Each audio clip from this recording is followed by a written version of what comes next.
Najmladšou obcov na Slovensku, čo sa veku obyvateľov týka, je s veľkou pravdepodobnosťou Lomnička v okrese Stará Ľubovňa. V priemere tam sú ešte len na prahu dospelosti. Veková hranica je taká nízka vďaka vysokej pôrodnosti.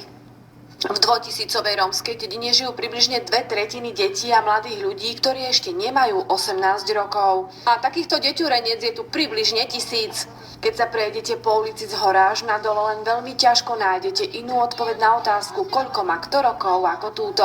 10. To mám 13 rokov. 10. 9.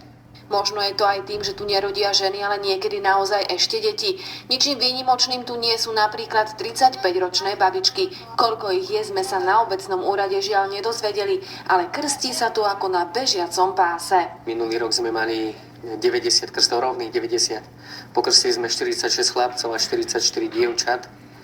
No a je to vyššie číslo už. Žiť v dedinke s tak mladým duchom je vraj obrovskou výhodou. V čom mne to vyhovuje?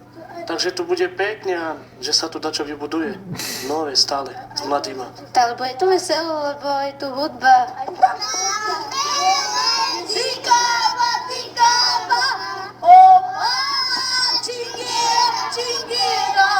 Na značnú prevahu mladých sa tu nesťažujú ani tí starší. Určite je tu dosť mladých ľudí, určite, ale o čo ide? No, že či to je fajn, že v takej mladej dedine žijete. Určite, no však chodte od tých a nájdete ich. A na záver ešte jedna zaujímavosť. V mladej dedinke žije iba 50 ľudí, ktorí majú viac ako 60 rokov. Z Lomničky pre televíziu Joj, Maja Pavlíková.